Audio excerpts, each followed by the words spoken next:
Speedsuit Powers!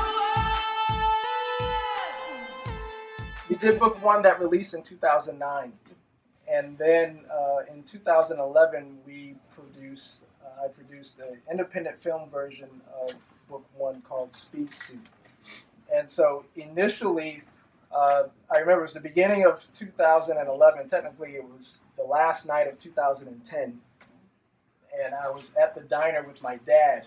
And he said, "So what are your goals for 2011?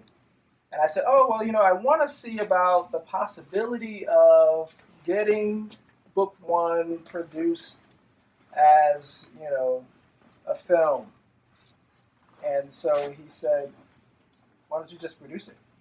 My undergrad is in communications and TV production. So, and I've worked as a documentary filmmaker and shot in China and Africa and other parts of the United States. So he said, "Well, why don't you just produce it yourself instead of trying to, make a pilot and then, pitch it."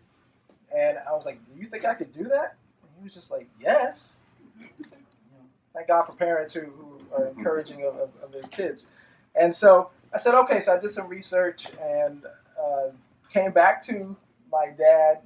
And I said, "Remember you said that I should do this film?" And he said, "Yeah." I said, "Okay, there's a film festival going on in California that I need to go to because there are some directors there who I've met before and I need to sit with them and, kind of be able to get their ear and work out some of the logistics." So he said, "So why are you telling me this?" I said, "Because I don't have the money to go. I need to be there for 4 days. I need a hotel and I need a rental car." And so he talked to my mom, and they both said, "Okay, we believe in your book. We believe in you.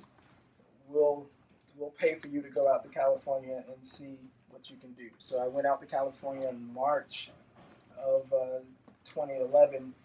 Met with some directors for some independent films. Met with some producers and some music people, and then came back. Had a co-producer here in New York who's a friend who we've always wanted to work together for like 15 years but never had the opportunity to. And I said, "Look, here's this book that I've written." And she said, "My son loves your book. Let's do it." So she does a lot of theater and she has her own theater company. So we worked together. I adapted book one into a screenplay, which is a completely different monster, a different animal, the whole adaptation process. So I adapted it in. We held casting calls and we hired actors. We actually shot for a few hours here in the Voracious Reader. We also shot over, in Larchmont, New Rochelle, in the Bronx, in Manhattan, over the course of the summer of 2011. So we shot for about 26 days. Interestingly enough, and then we premiered it during Black History Month. It was February 3rd, Friday, at my previous church down in the Bronx, and we had a red carpet. So Abram here actually works in audiovisual, and he was able to pull some strings somehow and got the largest screen I had ever seen. And these huge speakers that they patched into the sound system. And so we had a red carpet, black tie, and a lot of people who were here were there. And we had over 400 people come. And we screened the first version of the film.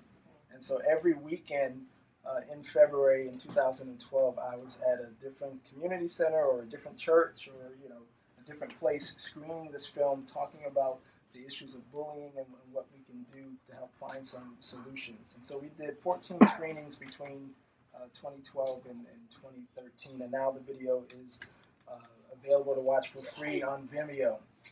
Run your dreams, run your dreams, run your dreams. Speedsuit Powers!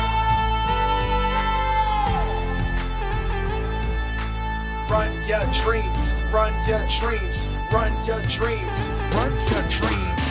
Who you running from? Where you running to? Will you go back? What you